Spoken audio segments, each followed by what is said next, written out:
Avant toute chose, à prendre avec des pincettes, je ne vais absolument pas dire de mal des dizaines et des centaines de bénévoles qui organisent des événements moto en France, ni même aux mairies qui autorisent ça, ni aux motoclubs exposants, pilotes, enseignes qui font vivre la passion de la moto à tous lors de week-end. Bien au contraire, bravo. Bravo pour tout le travail accompli et pour rendre la moto accessible à tous.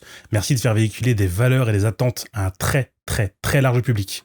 Voilà, maintenant que c'est dit, on peut commencer. Je n'aime pas les festivals moto. Alors attention, je vais développer, non c'est pas les festivals en tant que tels que j'aime pas, mais plutôt ce qui véhicule, et ceux, CUX qui s'y rendent. Bon, est-ce que vous avez déjà été dans des festivals moto? Est-ce que vous avez kiffé l'expérience? En fait, moi il fallait que je vous en parle parce que je trouve ce genre de rassemblement tout autant formidable que détestable, avec tout ce que j'aime et tout ce que je déteste dans la moto. Souvent il y a deux façons de prendre contact avec la moto. Le plus souvent, c'est par la famille, papa, oncle, tonton motard qui souhaite transmettre la passion aux autres. Personnellement, je n'ai aucun entourage motard, donc de mémoire, l'un de mes premiers contacts avec la moto, ça a été de faire la deuxième façon, les rassemblements moto. J'habitais Douai pendant des années et en février, je voyais tous les motards partir à fond de balle vers l'enduropale du Touquet ou alors en marche, je voyais tous les motards partir à fond de balle sur l'un des plus grands événements moto hors course de France, le salon moto de Pécancourt. Ah, c'est vrai ça, on peut dire que dans le Nord, on est plutôt bien lotis au niveau des événements. Et pour cause, quand tu sais que la région compte la plus grande proportion de motards en France, forcément ça aide.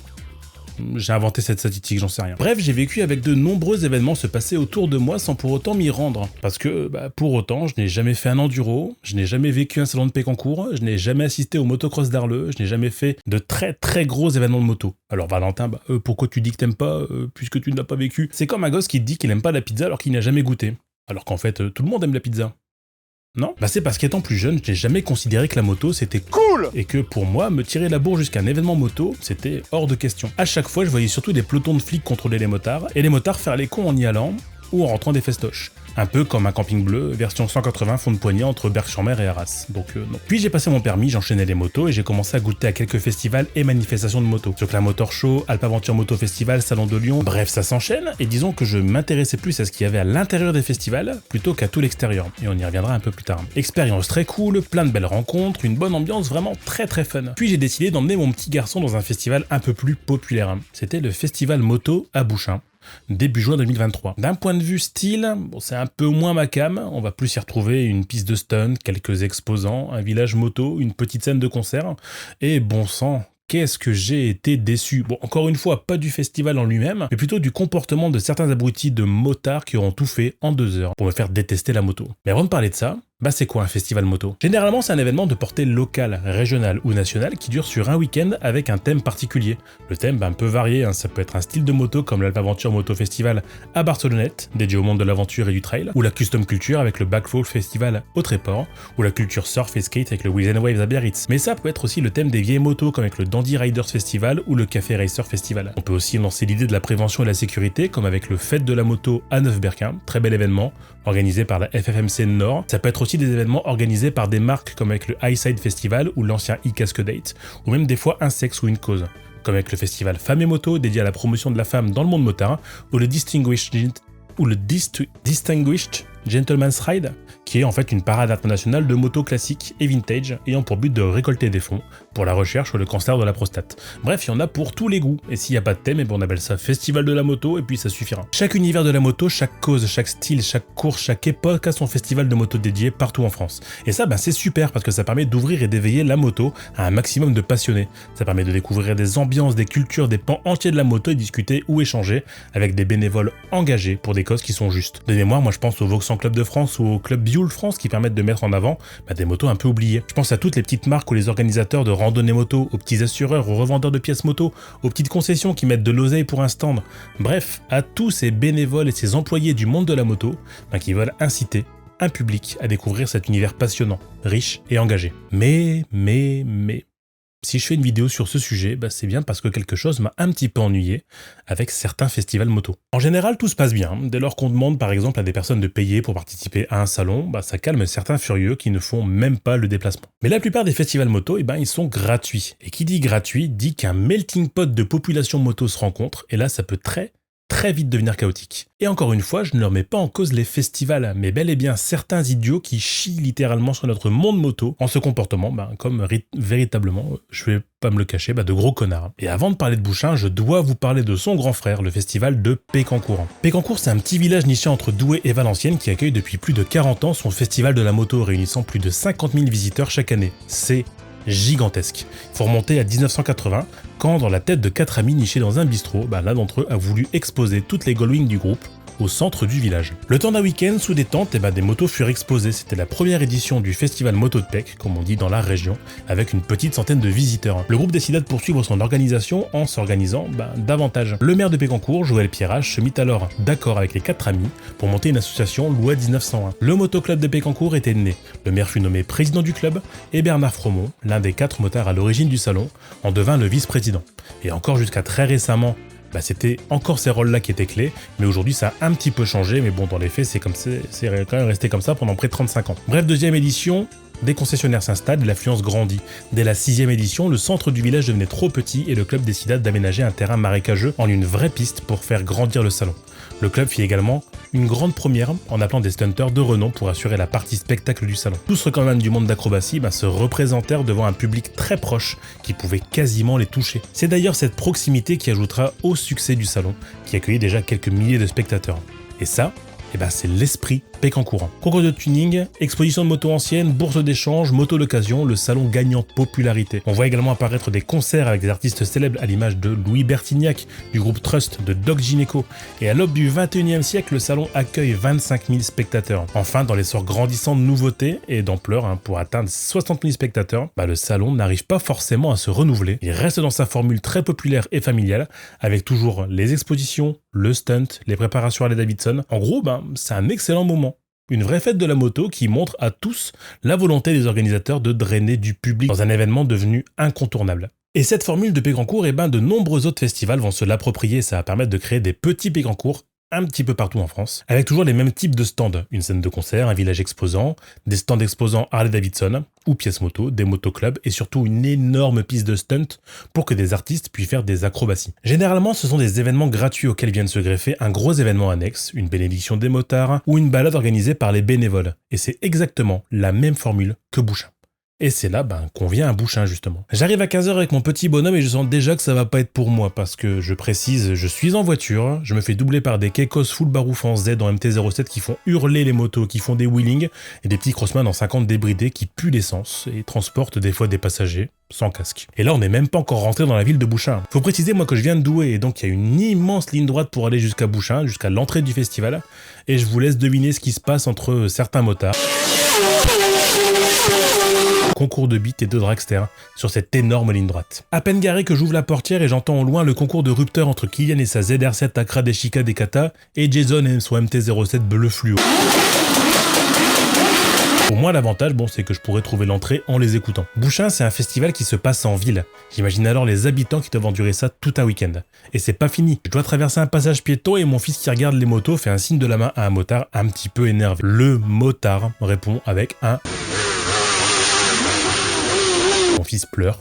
Évidemment, il s'y attendait pas. Nous, en tant que motard, on sait un petit peu que ça va se passer comme ça, mais imagine un peu dans la tête d'un gamin de 3 ans. Il veut déjà rentrer, j'ai à peine fait 50 mètres.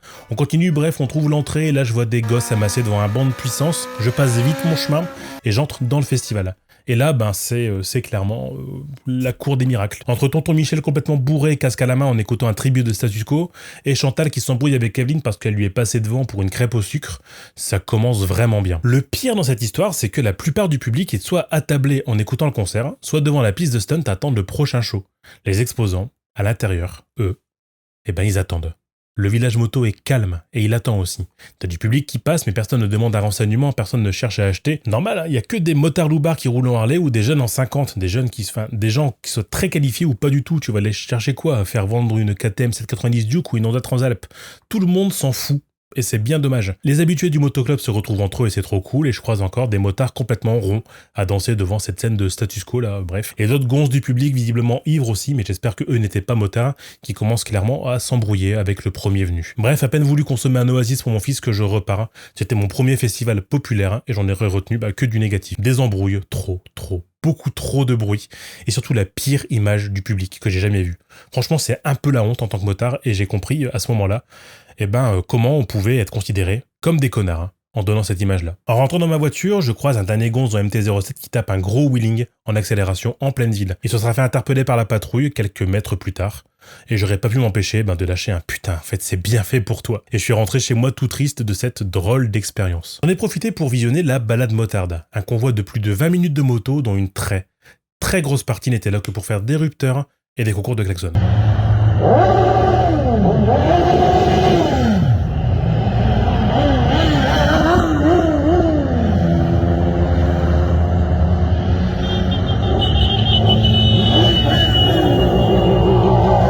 J'étais médusé. Je me suis dit, mais si c'est pour entendre ça pendant 50 km, franchement, quelle honte. Et des fois, ça peut carrément même virer au cauchemar. Comme par exemple pour cet habitant de Douchy-les-Mines. C'est genre à 1 km de Bouchain, au début de la balade, qui, lors du passage du convoi, excédé par le bruit incessant des moteurs, n'a rien trouvé de mieux que d'asperger la route avec du fioul, puis d'en asperger un motard, chalumeau à la main, avant de le ranger, puis de sortir une machette, puis un 22 long rifle. Tout va bien. 3 blessés, dont un spectateur, qui n'avait rien demandé. Mais pour d'autres, ça a réellement tourné au drame, notamment lors du réveil de Bruay. C'est le festival de la moto du Pas-de-Calais qui a pour concept différent d'avoir un défilé en nocturne. De nuit, les motards défilent et 2 d'entre eux ont un comportement un peu suspect. Les 2 motos font du rodéo, passent à vive allure et dans le sens inverse du cortège. Et l'un d'entre eux décide de déclencher un wheeling dans un cortège lent. Selon les témoins, il était à au moins 70 km/h. Sauf qu'en retombant sur ses roues, il était déjà trop tard. Le cortège commençait seulement à passer et la moto a percuté de pleine face Christophe Carpentier, membre du motoclub de Houdin qui était en tête de cortège. Dans l'accident, une autre moto du service de sécurité est percutée et termine sa course dans le muret d'une maison. Le pilote et sa passagère, âgés de 28 ans, sont eux transportés en urgence absolue à l'hôpital de Beuvry. Le pilote a été opéré juste après pour une fracture du fémur, tandis que sa compagne a l'ensemble des cervicales fracturées et devra porter un corset pendant plusieurs mois. Bilan, 2 morts. Le motard qui faisait un wheeling et Christophe Carpentier qui n'a rien demandé. Il est décédé à cause d'un geste irresponsable. Fin de partie. Festivité annulée. À chaque fois dans un événement avec un cortège comme ça, il y a des manquements. Wheeling, rupteur, dépassement dangereux. Il y a toujours et il y aura toujours des débordements dans les balades libres, même pour des causes nobles. Barotte pour les enfants malades, pour récolter des fonds. Toujours des débordements qui peuvent donc parfois virer au drame. Alors je ne pense pas cependant que chaque festival à l'esprit Pécancourt soit un terreau fertile pour les débordements. Mais j'y songe parce que c'est à chaque fois problématique. Et c'est très certainement à cause de comportements de pseudo-montards irresponsables que la grande majorité des festivals motos sont en danger. Et en danger, je pèse mes mots. Prenons l'exemple de Femmes et Moto. Association et festival 100% motarde, excellente initiative, avec comme règle de roulement un moment pour oser se dépasser, pratiquer des choses nouvelles, apprendre des autres et partager sans jugement. Parce que oui, les femmes clairement sont stigmatisées par certains motards, à en juger notamment par de vieux briscards complètement dégueulasses, considérant les motards comme des énormes bouts de viande, n'en déplaise à certaines pages Facebook répugnantes. L'image beauf du motard de base y est, je pense aussi pour beaucoup, et je remercie moi les motards pour cette fabuleuse prise de conscience. J'adorerais d'ailleurs pouvoir échanger avec les créatrices de cette association. Franchement, bravo. L'Alpaventure, pourtant pas du tout en proie au wheeling et au rupteur, mais risque d'être interdit car Europe Écologie estime que le bilan carbone y est déplorable. Également, les habitants du col de la Bonnette se sont réunis pour interdire certains cols à cause des nuisances sonores, le trafic générant trop de pollution pour la faune. Pour interdire le festival, une pétition est lancée.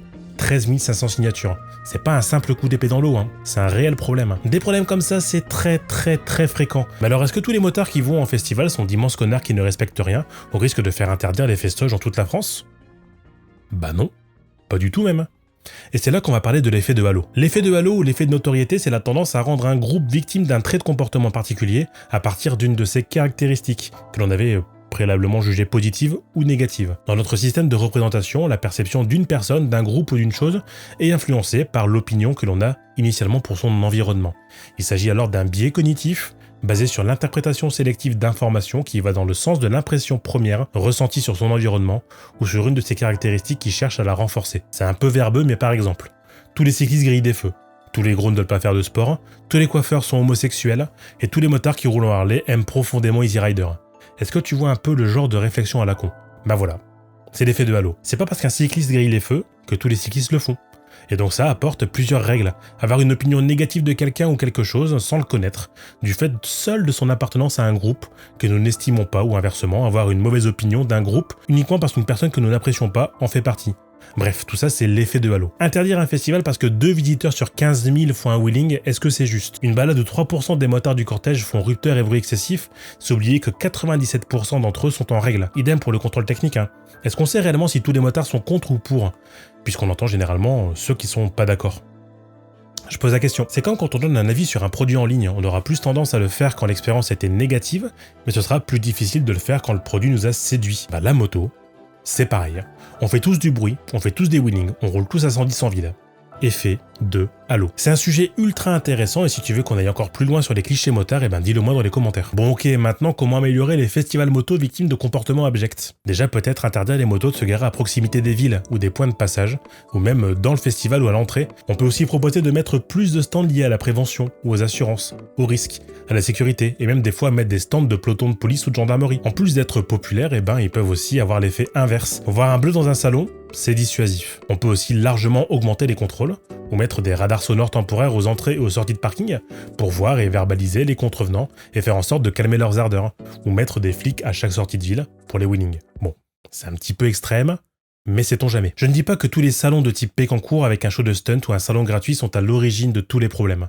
Le problème, ça reste le motard, qui se sent dans ses festoches comme un roi, outrepassant les règles de bonne conduite. Forcément, quand tu veux toucher un maximum de monde, tu risques de toucher les chips les moins salés du paquet. Les motards les moins intelligents, quoi. Et ça, c'est un vrai problème. Et c'est le vrai problème. Car c'est à la fois à cause de cette minorité que la majorité silencieuse des motards est polluée, sortie des villes, poussée dehors, ou même restreinte de sa passion. Et c'est aussi le vrai problème pour les autres usagers, qui n'ont alors que cette image en tête. Il est alors de notre devoir en tant que motard de diffuser cette image du bon exemple. Et comme on est 10, 20, 30, 40 fois plus nombreux que ces imbéciles, il est aussi notre devoir de leur apprendre qu'ils salissent la moto, très clairement. Le problème des festivals moto, c'est qu'ils n'ont aucun problème. Dans le fond, c'est pas le festival ni le public le problème. Le problème, c'est toujours le comportement de certains. Faisons de la prévention pour la chicane, pour les 50 débridés, pour les 125 qui fument bleu, pour les crétins qui wheelent en ville, les vieux briscards qui s'offusquent en brandissant leur liberté à tout va. Faisons en sorte de les sortir de notre cercle, à les laisser s'entretuer seuls, et rien d'autre. Respectons-nous, respectons notre passion, faisons-la évoluer avec son temps, et je suis certain qu'on trouvera, ensemble, une bonne partie de la réponse à cette question.